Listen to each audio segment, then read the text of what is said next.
Hey, how goes it? Ken Bozak from the BitcoinPodcast.com, here to talk about Bitcoin and Bitcoin accessories. And as always, John Crothers from Cryptotherapy is joining me as my co-host. John, say hi. Hey, everybody! It's me, Trevon James. Oh, wow, Trevon Let's Lames talk is about here some instead. intangible coins. You wanted to talk about your intangible scams. What? Yeah, that's what I meant. Intangible scams. What what intangible scam do you have for us tonight? Oh, I think my next scam is going to be the USI TAC or something like that, or maybe even that Control Finance or something, because that's very profitable. Oh, yeah, definitely. Control Finance and the UTech, totally profitable. Whoa, Crypto Odyssey with the super chat. Why the hell not? Thank you, brother. Hopefully that starts a domino effect. Man, that was great. That was great. Yo, I love that t-shirt, man. That looks fresh. When'd you get that? Where'd you get that?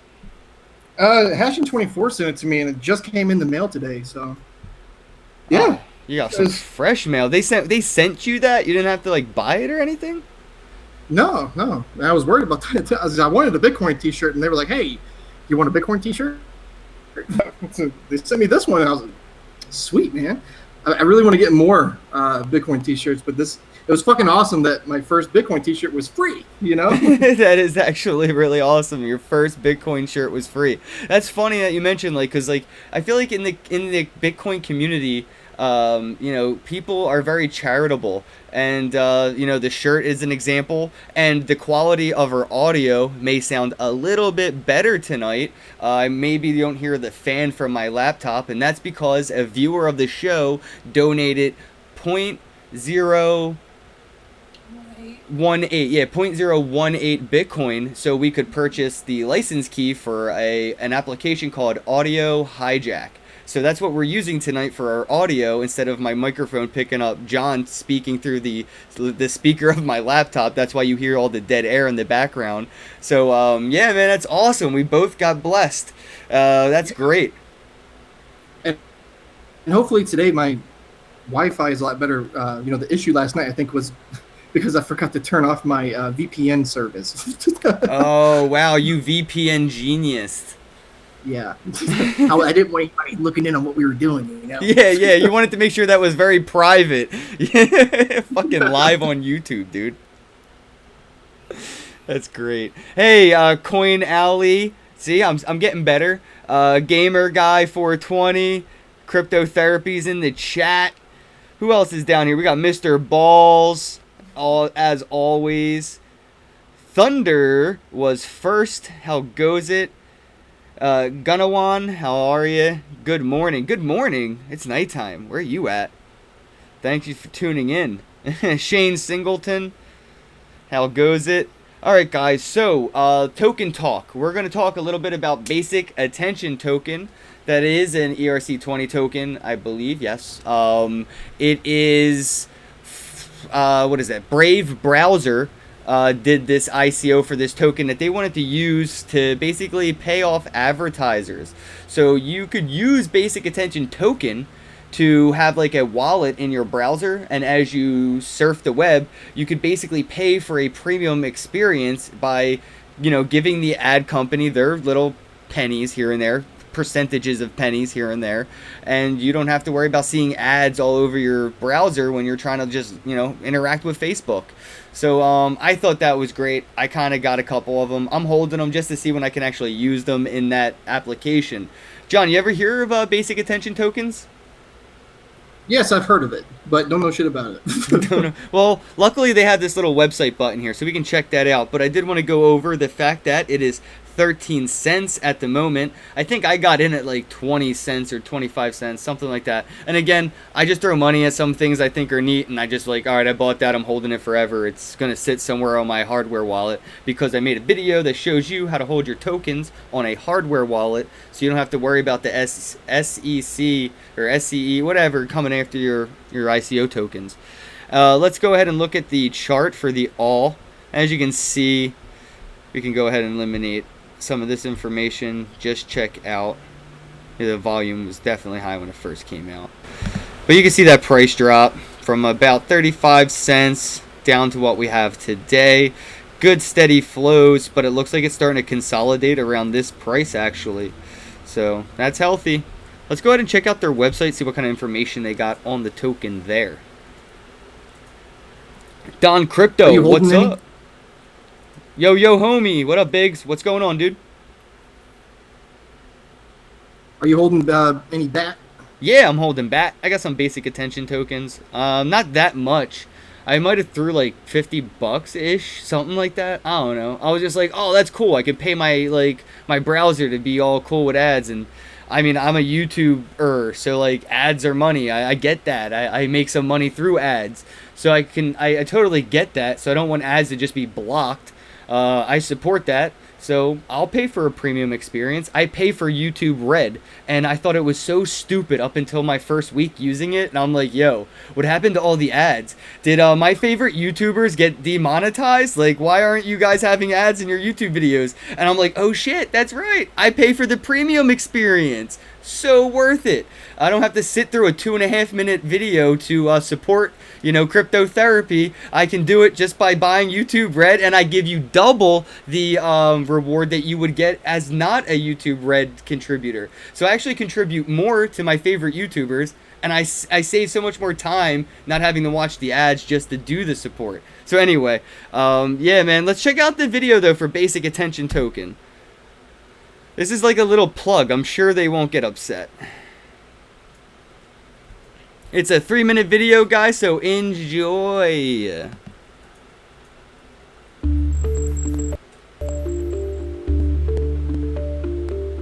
I'm Brendan Ike. I created JavaScript at Netscape, then founded the Mozilla project in Firefox. I'm now doing Brave Sorry, guys, I had to turn down that as a video new quality. browser and a new system for properly valuing user attention. Yeah, that beats Brave tight, software is introducing an innovative solution, blockchain-based digital advertising. Online advertising was once this? simpler. Hold up, we gotta let this buffer. Somebody said, how do you get money from YouTube? Nah, not PayPal. Direct deposit. So YouTube has a link right to our bank account. So when we get paid now, it's not like a check or anything like that. They just send it right to my bank, and it shows up as a direct deposit. Yeah, just Google AdSense. Yeah, AdSense. AdSense is awesome. All right, let's see if I can get this to work again. It consisted of advertisers, publishers, and users. Digital advertising has evolved into an opaque and inefficient marketplace. Publishers, advertisers, and users are all being harmed by this system. It's hard to believe, but we're paying to be bothered by ads. Our mobile phone bill is going toward all the bandwidth spent on ads and trackers. We pay our cable bill $23 a month, $60 a month, and you watch Popular media 4 sites minutes of we've ads seen for have every 7 minutes of TV. calling out, using your battery, slowing down the page load, increasing your data costs. Users are now trying to protect themselves. I like how he with said ad that block. ads take It's up on battery over 600 life, million and that's phones, electricity desktops, costs. and Good fucking point. So we realized something needed to be done. We think the solution must involve a decentralized, transparent. I like how he's sitting with his digital chest all puffed up. It's like, blockchain. puff up your chest. People Brave like is that. implementing this in stages. Our first stage is already in the Brave browser, which blocks ads and trackers, but also has a ledger tune into the system YouTube for channel, rewarding sites based on user attention. The second phase is where we it. try to move towards a centralized ad exchange, and that must involve a new kind of currency for user attention, and that's the basic attention token. The token is derived from, and therefore denominates, user attention. Yeah, Biggs, the background music's dope. It sounds like a really chill level of like Sonic or something from like the old school. On whatever the user is looking at. The browser can anonymously and privately one of the, monitor like, your casino attention levels as or you something. view pages in tabs, and it can do this in a way that is highly accurate and highly private. We think this is essential to avoiding fraud and malvertising problems in the current ecosystem. Publishers will receive tokens when ads are viewed. Users also get a share for their attention if they choose to receive ads. From that share, they can ACU5, then how donate goes back it? to publishers they wish to support. We also see publishers being paid in tokens able to use those tokens to reward users to promote their content. And if they like, they could charge for premium content that is paid in tokens. The BAT should become a new standard that's used in the entire advertising ecosystem. We believe that this combination of blockchain, smart contract, browser analytics, and accountable open source code and auditability is the future of advertising on the internet.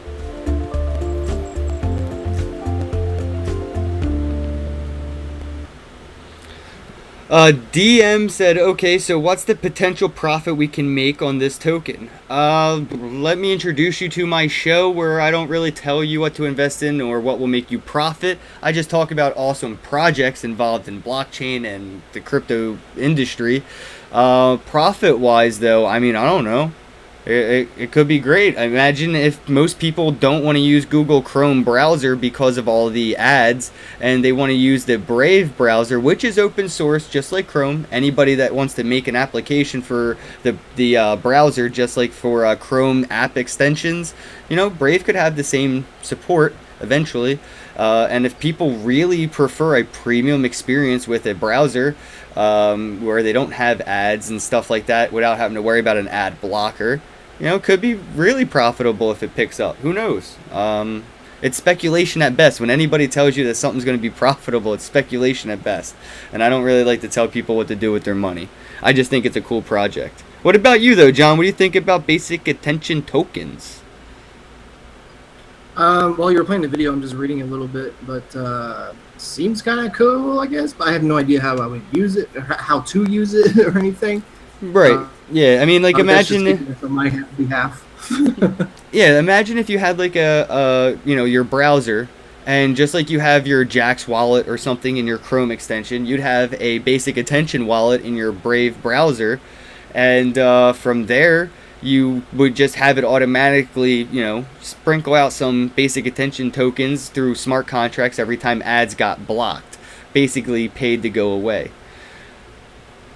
Got blocked? Yeah, like not blocked, but, you know, like I said, paid to go away, because that way you don't see the ads. The ads aren't there, but you're not using an ad blocker that's, you know, kind of taking money out of somebody's mouth, you know, like taking food out of their mouth, so to speak. Like, we make content, but if somebody's using an ad blocker on their browser, we have 3 or 4 types of ads for our YouTube videos. We have the video on the ad on the beginning of the video, at the bottom of our video sometimes, underneath above the comments, and then on the sidebar, there's about 4 to 5 ads per YouTube video. Well, if you're using an ad blocker, only probably one of them might get through, and you get no revenue for your ads if somebody, like, you know, uses an ad blocker to watch your videos on their browser. So as a content creator, I totally get that ads are good, and if you want a premium experience for something, you know, if you can afford it and that's worth it to you, then do it. But ads make the world go round. You know, television would be a lot more expensive if the companies didn't make some money through ads. And yeah. But anyway, we're running close on time here. I wanted to get to this article by Darren Pollock, I guess, written about 3 hours ago. I think that's now like 12 hours ago now. Coinbase flips on Bitcoin Cash decision, promises support. So I like how they use Dr. Evil and like a little mini-me type reference. Yeah. Whoever their animator is, I want to be your friend. I feel like we could smoke and have some great conversations. You could draw my imagination. All He's right. probably having fun and making money at this. Oh, yeah, making so much Bitcoin, drawing pictures for Bitcoin, about Bitcoin. That's so dope. All right, so Coinbase has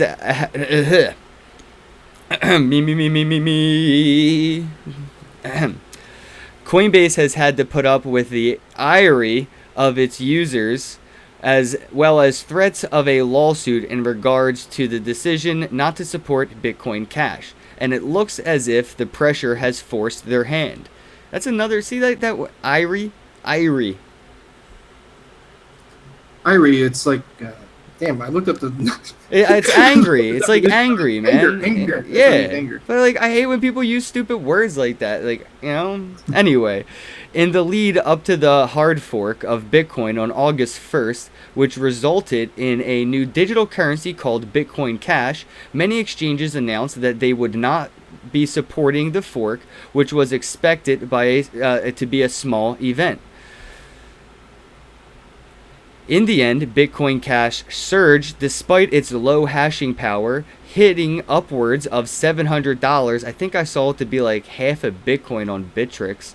And because the fork was off Bitcoin, it meant that any person holding the original currency was entitled to an equal amount of Bitcoin Cash. Yo, somebody said ACU5 said their dispensary driver accepts Litecoin. That's so cool. All right, so, however, that required exchanges to support both forks, and Coinbase was not one of them. This led to people threatening lawsuits, as it was pointed out that this was a breach of property common law rules. There you go, Coinbase. That's what I thought. I thought that there's no legal way they could not get people their money. It just didn't make sense. I don't know how they even thought they were going to get away with that. A change of heart. Yeah, right. Coinbase now seems to have flip-flopped on their decision, as they announced on their site that they're planning typo to have support for Bitcoin Cash by January 1st, 2018. So I hope you guys are long-term holders, big fans of Adam Meister, because you ain't got no choice but to hold. You can handle the choice.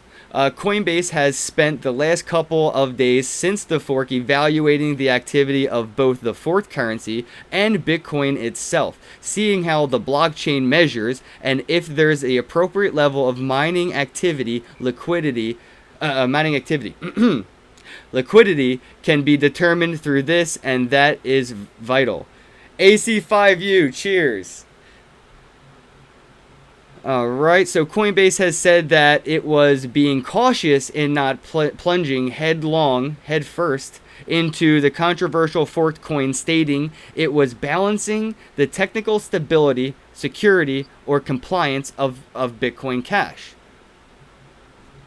Alright, so contingency plan. Coinbase has said on their site that they were never going to be able to safely support Bitcoin Cash on the day of its launch, and that they were advising users to transfer their Bitcoin away from Coinbase if they wanted immediate access. However, since they have decided to go ahead with supporting Bitcoin Cash, the exchange has made the following points clear. 3 points. Coming at you hot. Both Bitcoin and Bitcoin Cash remain safely stored on Coinbase. Okay. Customers with balances of Bitcoin at the time of the fork now have an equal quantity of Bitcoin Cash stored on Coinbase, or by Coinbase, whatever. Alright, so they also said, we operate by the general principle that our customers should benefit to the greatest extent possible from hard forks or other unexpected events. Thus, once the support is... Shane Singleton, thank you. Buy Bitcoin. Thus, once the support is fully in effect, customers will be able to withdraw Bitcoin Cash. However, Coinbase has also stated that it will make a decision on trading support at a later date. Wow, I hope they don't. But in the meantime, customers, Bitcoin Cash, are supposed to be, I guess, like an apostrophe because they own the Bitcoin Cash, will remain safely stored on Coinbase. Brr, dun, dun, dun. Dude, that's exciting. And Bitcoin is officially over $2,900, while Bitcoin Cash is officially below 250. So, yeah. How about that? So it says that customers with balances of Bitcoin at the time of the fork now have an equal quantity of Bitcoin Cash stored by Coinbase. So I haven't been on Coinbase in a while, but do you have access to that now or no? No, I mean, not 'cause it says in until reverse. sometime before next year. We don't know yet. Yeah, so what if the price of it continues to plummet? Then what's the fucking point? Well, that's what they're saying is if by the time they have the ability to support it, it dwindles out and dies, they're just going to stop that process. But they have a plan if everything works out and there's the right amount of hash power and the right amount of volatility and there seems to be reason to support it, they will have it for sure. But if it dies before they implement it on their exchange, then that's just what happens, you know? And they told you beforehand, get your shit off of here if you want your Bitcoin Cash. People thought it was going to be worth 50 cents. Now that it was worth about half a Bitcoin at one point, people are a little butthurt. Why don't you go ahead, bro, and start the next article? WannaCry hackers move 140 grand from Bitcoin wallets, and poor old Marcus Hutchins gets arrested. Look at him. He's like, what the fuck did I even do, man? WannaCry addresses were emptied in a day as speculations over where the money goes are emerging. Meanwhile, the hero of the day who disabled the initial attacks is arrested just a day earlier. Cash out. Just moments after WannaCry ransomware attack that struck all corners of the globe, the hackers behind the attack have moved over $140,000 worth of Bitcoins collected as ransom out of the initial wallets. A Twitter bot set up by Keith Richards of Quartz pointed out the movements of large sums on August 3rd. Shortly after the balance of known WannaCry wallets dropped to zero, companies from FedEx and Nissan and UK's National Health Services were attacked. And then it shows the tweet right there, and then you can actually click on that link, which I've looked at. Brent Simpson sent us $5. Here's a beer, bro. Thank you, Brent. Sorry, John. Go ahead. This is not the first move of funds, as the Elliptic points out. The company monitors Bitcoin wallets and provides data that is openly available. As seen below, over about 10 days, starting from May 12th, the attackers' addresses ballooned from around almost zero to $139,000. Businesses and organizations afford to have their systems offline and data encrypted were forced to quickly pay for $300 to $600 to decrypt their systems. This could run into tens of thousands for a single organization. From July 24th, funds started being moved out, and finally on August 3rd, over $120,000 remaining was moved in a single day. Were generally moved in lots of around $20 to $27,000 worth of Bitcoin until completely drained. Andy Patel and F-Secure has no strong assumption as to why to move the money. A key factor of Bitcoin transactions is that they are pseudonymous. Despite not being anonymous, there is no way of knowing who controlled the keys of the addresses. Not idea why they would move the money. Wouldn't imagine they're going to try and turn those Bitcoins into real money. If they do, it's going to give someone a track on an actual person. Patel told BTC or BBC, follow the money. Alan Woodward, who acts as a cybersecurity advisor for Europool, points out that many assume Bitcoin is anonymous from the beginning, from being pseudonymous. The Bitcoin ledger is entirely visible to all. He goes on to explain that cluster analysis is the technique used to attempt locating addresses controlled by the same person. This is no different than the classic follow the money approach used to catch money laundering and illegal financing.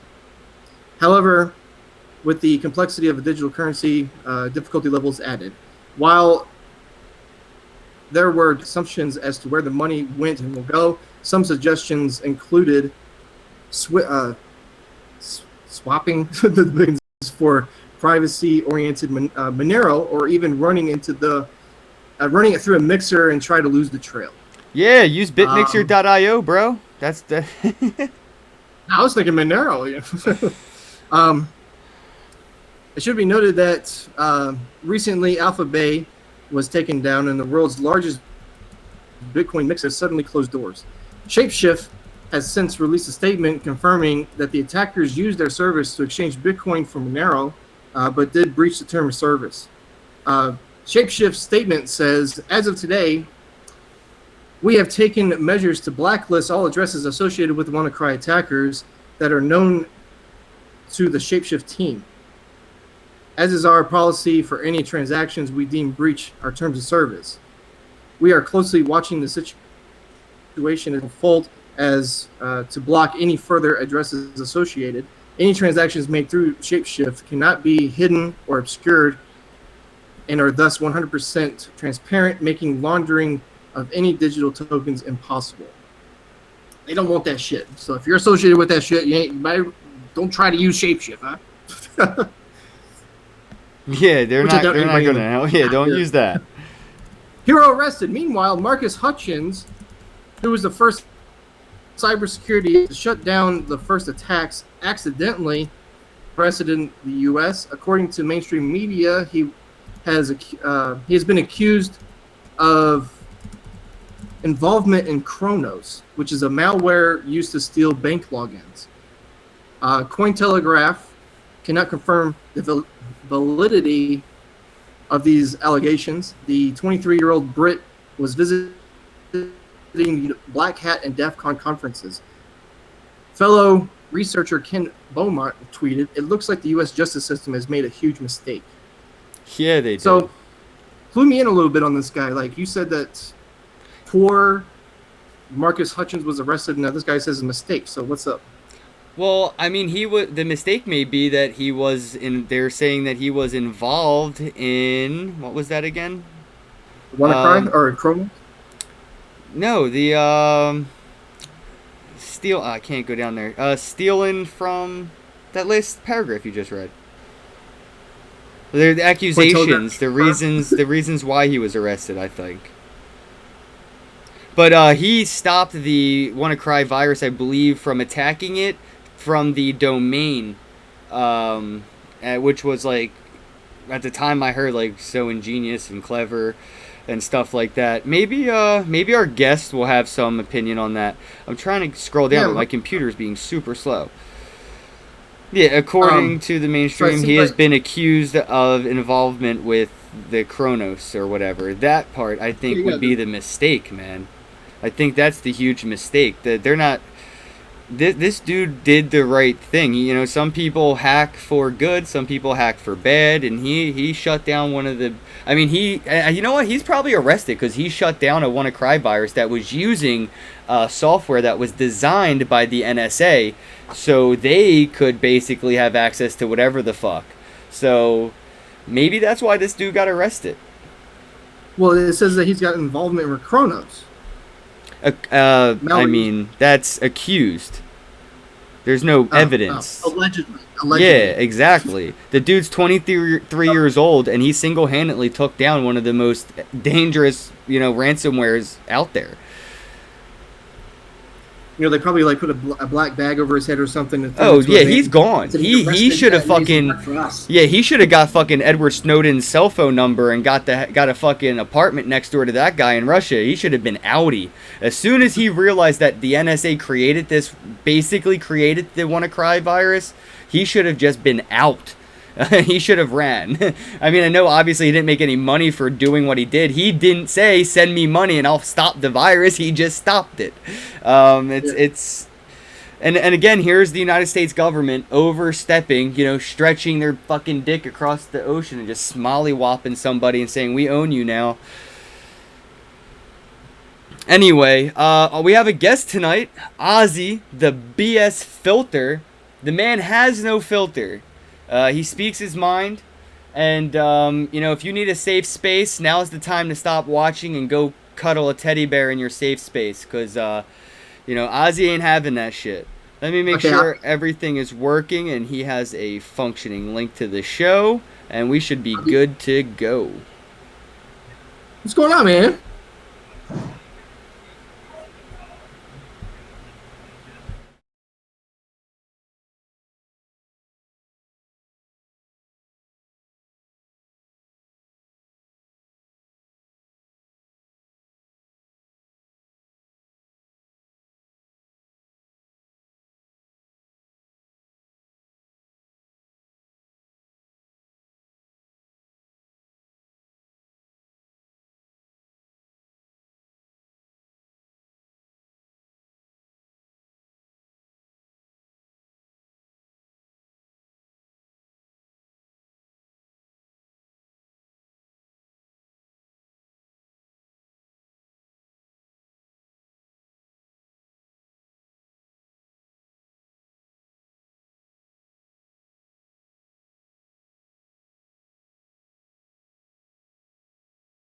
Tell them, alright, so we're going to have to stay on this screen, I think. Sorry about the audio issues, everybody. Bear with me 1 second. I'll be right back with working audio.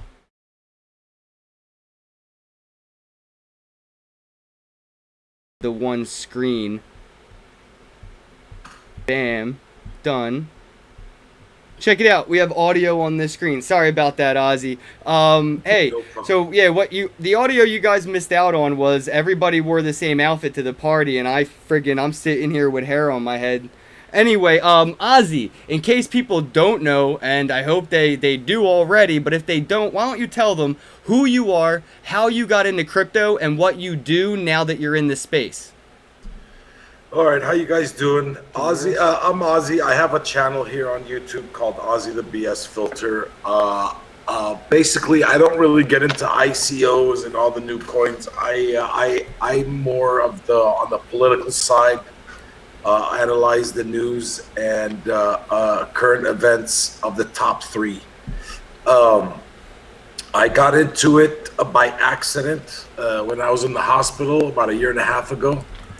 And it's been a big part of my life ever since. I felt like I needed to make my channel to help protect it. I believe it's very important for us as governments and corporations continue to overpower and control, and fiat is becoming a joke. That's my and I also mine. Yes, I do. I have a Litecoin mining farm I built in my backyard, and that really sums it up right there, man. That the Litecoin mining farm, if you don't mind speaking numbers, is it profitable? Like, what's the average cost increase of your electric bill, considering what it would be without that and what it is with it? And then, like, what you seem to, like, net. You don't have to talk exact numbers. I'm saying just percentages. I don't mind. I'm open source, man. If you've been watching my channel. Yes, that's why I figured it was safe to ask. I have about 24 miners, and I've currently upgraded 3 of them to the new L3s, which are very expensive right now. I bought them at 2,000. They're going for 6,000 each. So I'm really like, I'm thinking about selling them. My electric bill went up $2,200 a month, and I make about $8,000 a month in Litecoin, just under 200 coin. Now I have to continue sell the old miners and upgrade due to difficulty increases. Difficulty has doubled since I first started. I was making 12, 13 coins a day at one point. Now I'm down to 6. So it's a lot of work, but to me, it's not really about profit. It's more of a hobby. I love it. And I'm kind of glad I did it, regardless if I'm breaking even or if I'm making money. Now, I don't expect, because sooner or later, I already know I'm going to start getting lazy. So I've already made my money back that I spent on the miners. So I don't know if I'll be upgrading anymore. It's a lot of work, packing, selling, eBay problems. Oh, it's a lot of bullshit too involved, a lot of scammers. So when I sell on eBay, I don't take PayPal. I only you have to buy it with crypto, or I won't fucking sell to you. What did you start with for the miners? What was your first miner? My first miner, I bought 3 A2s, 110 mega hashes, and then I bought 18 A4s, 280 mega hashes, and 3 L3s right now. Yeah, so you have what, about 1.5 gigahash or something? Right now? Oh, Yeah, with those 3 L3s? those 3 L3s by themselves are about 1.6, yeah. They actually average a little bit more than 504. They're pretty good. They're awesome, man. They're awesome. Yeah. The only thing keeping me from getting one is the fact that I live in an apartment. Yeah. And, I have a little kid running around, so. And they're a lot less noisy than the S9s that Bitcoin has. They're top dog. The S9 is extremely noisy. The L3 is a lot less noisy and a lot better efficient as towards electricity. But I mean, when a farm of that size, I mean, it's not huge, but it's big for the average miner. You have to redo your electrical, so it cost me a lot to do. I mean, it wasn't a small project. Yeah. Your service panel is probably only rated for like 100 amps or something like that. Oh, actually, it's 250. Oh yeah. So you got a big one. Yeah, I had to run a whole new thing. I had to build a brand new custom-made shed with AC, 4 different AC wall ACs and fans coming out, pushing all the hot air out. It was fun. It was really fun. Yeah. It sounds like a fun project, man. I can't wait to start that shit. Yeah, see, I have free electricity in my apartment, so that's not the thing. The thing for me would be, I don't know if I'd rather buy mining equipment or just buy some fucking coin, hold it, wait on it, and just be like, there you go. Or just buy those graphics cards you're talking about, hold them, and flip them for 6 times the profit anyway. I mean, you don't even have to plug it the fuck in to make money with it. Let me tell you something. Now you might have free electricity, but I guarantee you, your apartment won't take two of those ASIC miners. It'll dry out. It'll flip the switches. Apartments are not really built for high electricity, all that kilowatt. Good call. But I mean, I still would get like a small one. But for mining, you gotta love mining to mine. It's not when you mine, you don't think about whether I want to buy coin or whether I want. You just buy mine. You just want to mine. You just want to be part of that aspect of it, in that space. Because at the same time, I also spent a lot of money on coin. Also, I was in Litecoin at $4. Yeah, I got in around $4 as well, man. Yeah. I saw that as soon as I saw the rumors of it going on GDAX and Coinbase, I was like, well, fuck. I've been in this space maybe 11 months, and I know what you do when you hear rumors. You buy rumors. What do you do when you get the news? You sell it. I mean, that's basic bitch shit in this game, man. And I played with it, and it worked out. Hey, hi. They're saying hi. Hi. Hi. You little hello. So Sorry cute. about that, guys. No, don't be sorry at all. She half my videos, she just limps in and. So what was the accident part? How how'd you accidentally get into Bitcoin? I as you see, I'm a smoker, and I had a mass in my lung, so I had to get in the hospital. I had to stay in there for a week, and I was watching news. It's depressing in the hospital, and something came up about Bitcoin, and I'm like, you know what? I've never really learned anything about that, so I decided to Google it. And the first Google, I was on it for 18 hours before I went to sleep, and then it was constant 18 hours a day. It made the hospital very, very fun. That's hard to Yeah, because say. because well, you have nothing to do in there, so it's perfect. Like while I'm at work, you can't Google Bitcoin when you're at work or when you're at home with the kids. So it was like the perfect setting to learn about it. Sounds like You had all destiny. that. Yeah, I swear to God. And you know what? AcU5, the same story happened to him. Oh, really? Oh. Yeah, AcU5 is actually he's close by here. He lives not too far away. AcU5 is awesome. He's a very big supporter of my show, and I really appreciate all his super chats. Really awesome. I actually, I hope he doesn't mind, but I actually sold him some Litecoin today, peer-to-peer, my first peer-to-peer. Sweet. Yeah, he said a car crash led him to Bitcoin in January. Wow, that is a silver lining, if I've ever had to say. Yep. That's awesome. Hey, man, why don't we talk about your show? Because, like, I feel like your channel is one of those diamonds in the rough, like a hidden gem. I feel like people talk about you, but I don't know if they understand that they could follow you and subscribe to your show and get a dose of you live all the time.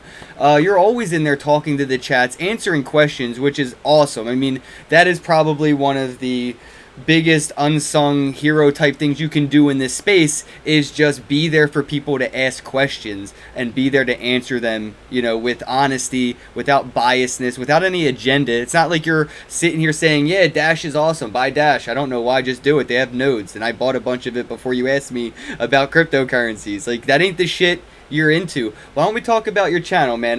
Let people know what you got going on and what you got coming up. Well, I originally wanted, years ago, I've been wanting to make a channel regarding politics and the bullshit in it. Never grew the balls for it. And then when crypto came along, it is the solution to the political bullshit. It solves a lot. So I was like, you know what, this is I have to. I just fucking got to. And I grew the balls. It took about 2 weeks to grow the balls to push that record button, which is not an easy thing to do. Nope. And from my first video, I said, I'm not trying to make no money. I'm not gonna pump nothing. I'm not gonna put a link. I'm not gonna lie to you. I'm a straight shooter, and I have a lot of political videos too, because we're in a time right now where if you have a little bit of brain, you see everything that you thought was a conspiracy, Trump just proved is not. Everything that's happening right now, if you watch CNN, everything you thought was that you saw on YouTube conspiracy theory, right now it's being proven that the mainstream media is a pile of shit, that everything's controlled. You've been lied to. It all shows now. The proof is is there right now.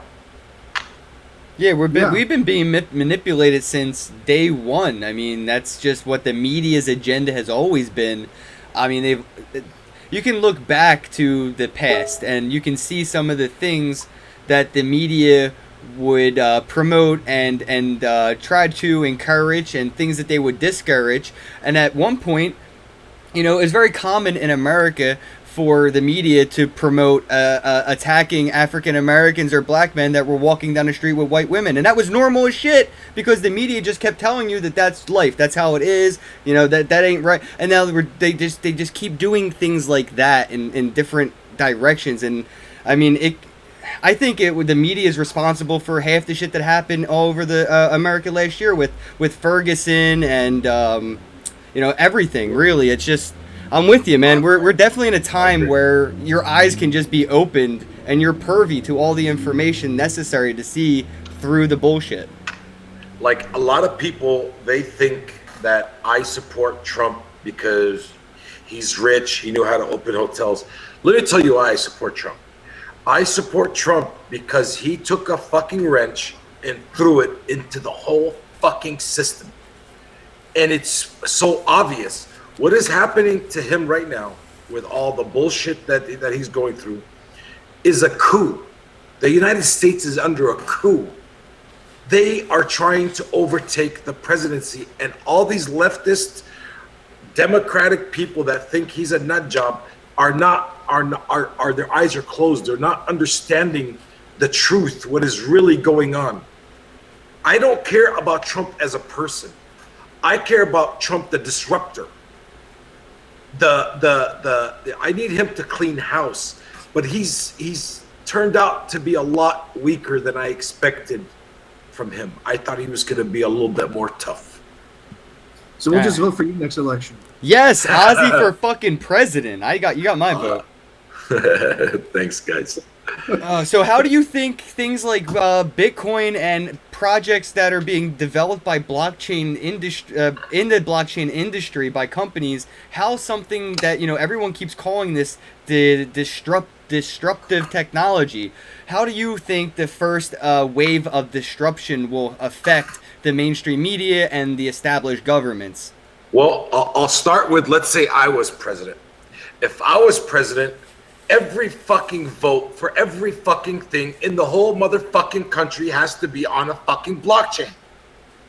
If you're gonna vote for anything, it can be changed, it can be reversed, it can be nothing. It's set in fucking stone. That's what I love about blockchain. It's like a family tree. You can't go in a family tree like, you know what, Grandpa was a dick. Fuck him. Let's get rid of it. Grandpa was a dick. It's set in fucking stone. So it should be for voting. That's the start. Before we move it on to fiat, that's just the start. Just voting, politicians. You know what? Politicians. The problem is with today's media, we don't see what the history they've done.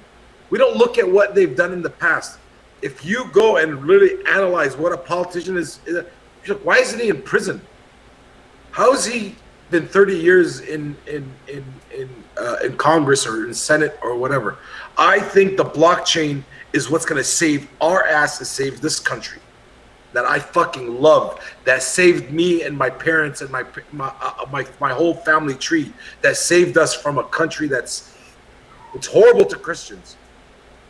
And America took us in and put us in its arms and took care of us and gave us a life, I love this country. I love this country, and I will do whatever I can to protect it and fight for it. I think how great our country is may be some of the problem with it. Some of the people are just so comfortable and so just relaxed and just like, they're just so used to letting, certain aspects of their life be catered to by these organizations, like, remember when the government shut down? There was like thousands and thousands of layoffs, and certain aspects of the government just shut down. Federal government. Nobody really saw a skip in their life. Like the clock kept ticking, life kept moving, traffic kept going. The world didn't end, and it just showed that it's a little overkill of how much we depend on our federal government for everything. And just fucking much. Here's the problem. We have like 60 million people right now, if not more. I think I'm understating it by a lot, that live on some sort of government subsidy, some sort of welfare, some sort of something. They own you. When you are getting money from the government, they own you. You will constantly vote their way. So that's where the Democrats are so anti-immigration, they're anti-everything to protect a certain aspect of a population that votes Democratic. And the Republicans are just fucking weak and a bunch. Don't get me started. Don't get me started. I'm an immigrant. I'm an immigrant. Okay, and I don't believe that we should just let it have any average Joe just walk in. No other country does that. You know how hard it is to get into Australia? That is the hardest. Like, it's just not as easy. We're the easiest. Go see what's happening in France. Go see what's happening in Britain. When I went to the Middle East, I went to the Middle East for 2-month vacation. You know what my dad told me? He goes, you shouldn't go. It's dangerous over there. You should go to like France or Britain. I said, they're the ones that are having all the terrorist attack. It's more dangerous than the Middle East. Yeah, because we're the ones attacking them, not them. No. But yeah, going back to what you were saying, Ken, about the government shutting down and shit, that's bullshit, because that actually somewhat affected me when I was in the Navy, and the people who are higher up, the people making these are not affected like we were. They're over here telling us, "Oh, y'all are probably not going to get your pay."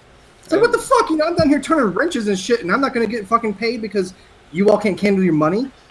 It was fucking bullshit. Well, yeah, certain, like I said, government things may have been affected, but it felt like to the civilians of the country that it was just like, oh, so this is what it's like without the government? Like, everything seems to be just like it was yesterday. That, like, I meant for, most of civilian life. Like, again, a lot of people, I think welfare was affected. Anybody receiving, like, food stamps and child, like, support from the government were affected. So, I mean, yeah, that's not great.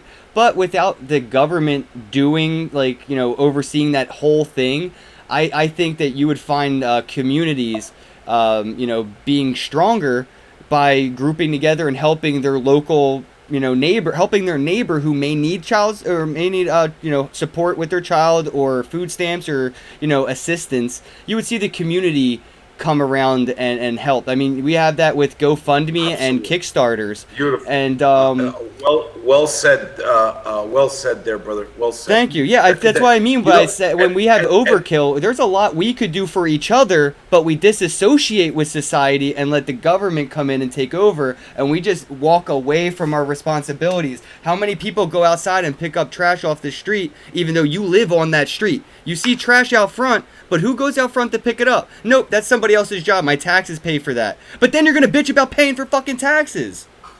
We don't have traditions anymore.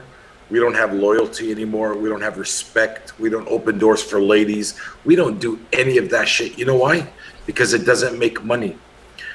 Christmas makes money. Thanksgiving makes money. Traditions and being wholesome, like America was based on, they're slowly taking that away. We're letting these corporations fucking eat us alive. Yeah, just imagine how much money they make on fucking Black Friday and shit. It's I fucking hate that. That's gotta be the biggest joke on human. You know what? Fuck. Have you tried to go somewhere? You'll get shot trying to cut someone in line on Black Friday. You go there at 6 a.m. and there's a line that's been sleeping there for 2 days, fucking 2 miles long. Yeah, yeah. No. And you know what's funny? Who takes a fucking tent to Best Buy? Who takes a tent to Best Buy?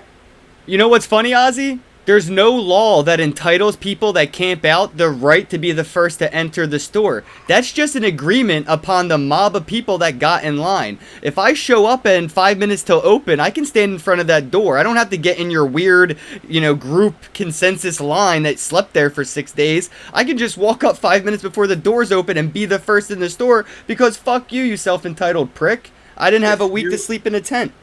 If you watch YouTube Black Friday stuff and you see when they open the doors to like Walmart or Best Buy, they have turned us into animals. Yeah.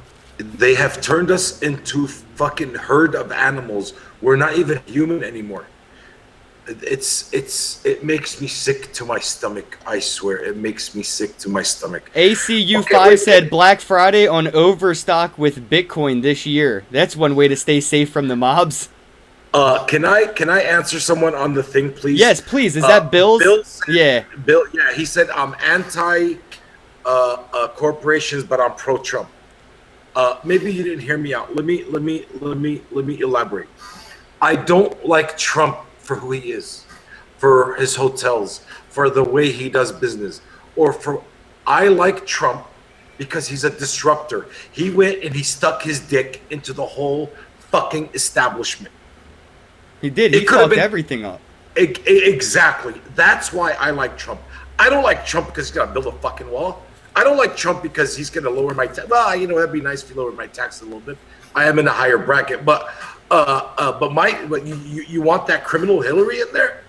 Is that what you rather have? Do you know who she is? Do you know what she's capable of? Come on, guys. Hey, don't think every Trump supporter is a racist, bigot, womanizer. That's bullshit. Yeah, they're just anti-established, establishment. You need to wake up from from a nightmare that you have no idea you're in. Yeah, that's one of the other you're being things that told what to think about somebody when they support somebody. I like that, like, group mentality. Like, if you don't support the cops, you're probably a criminal, or so, you know what I mean? Or if you don't support the troops, you're probably something this, or if you don't support that, you're probably that.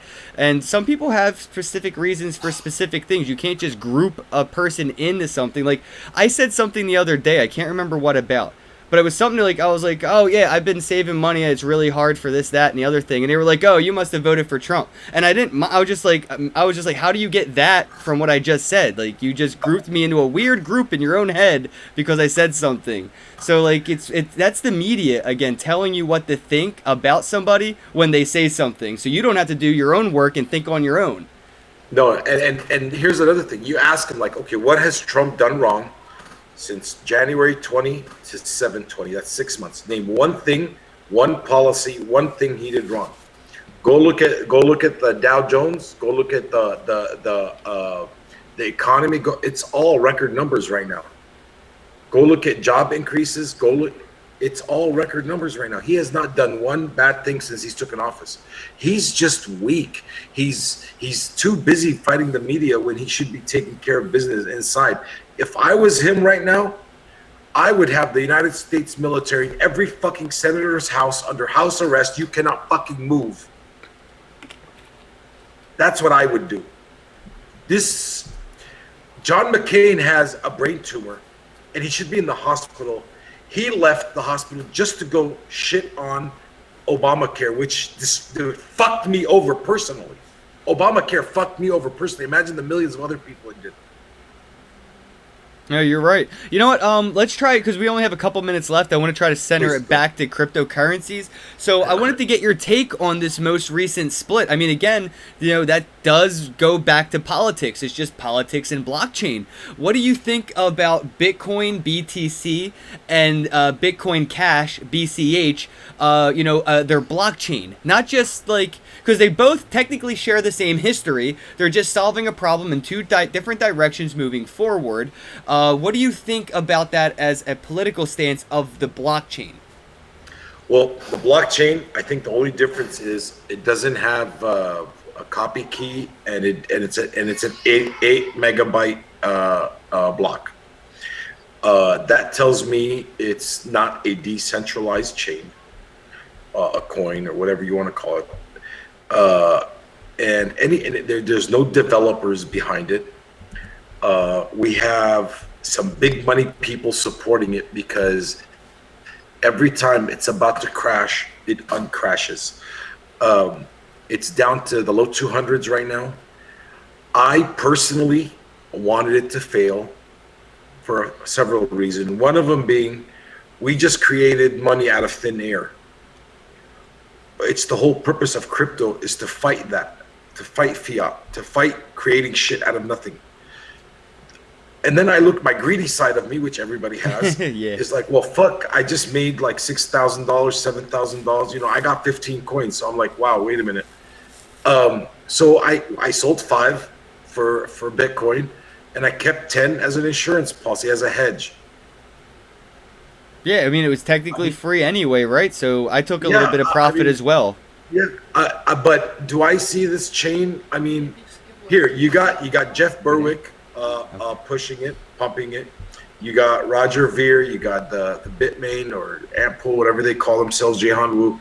You got you got some big people pushing it. You got some more YouTubers that I don't want to name pushing it. So it's building it's building a following, if you will.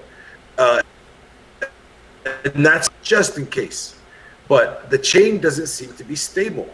It's not. It's something like yesterday. There was a 7-hour.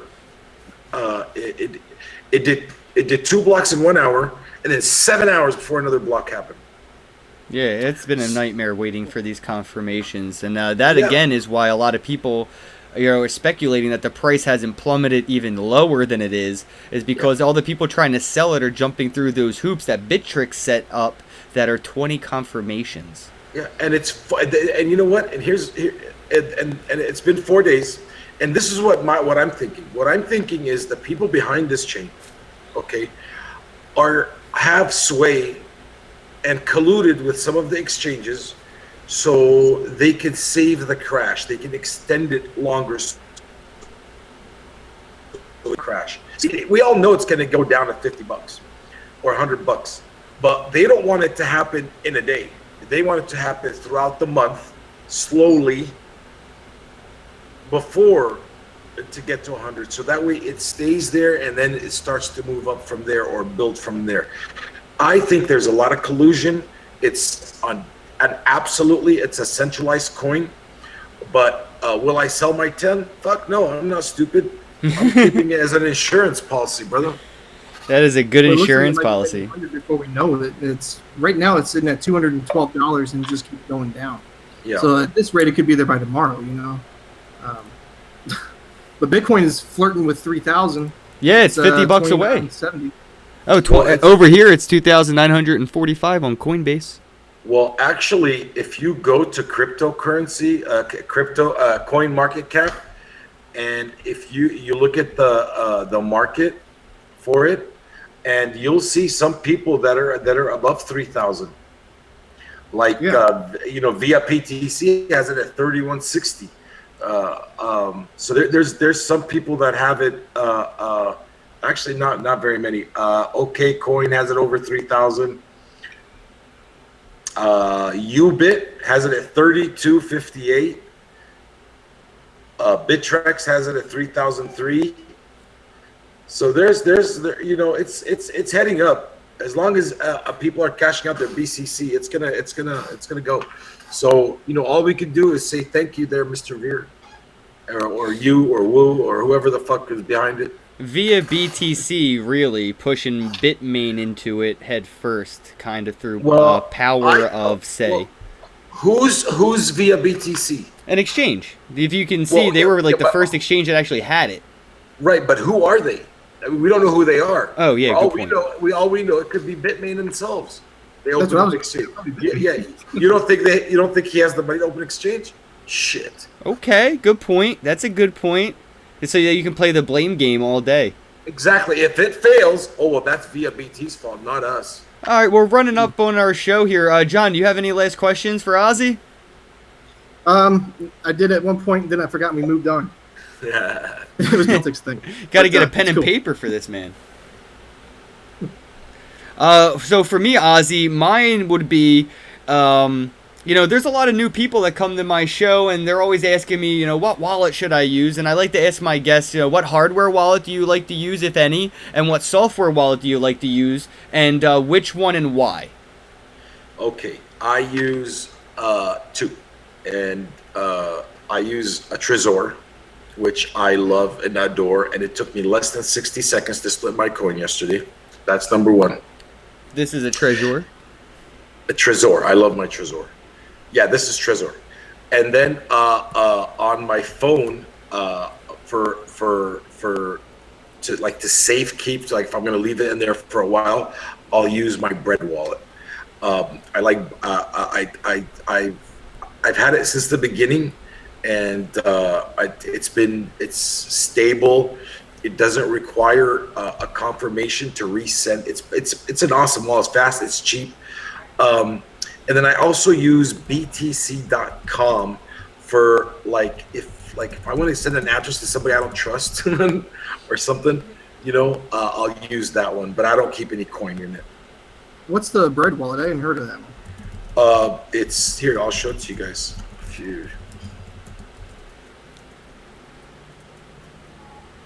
It's yeah. You know what's fun fact about Bread wallet? It is Andreas Antonopoulos' favorite wallet.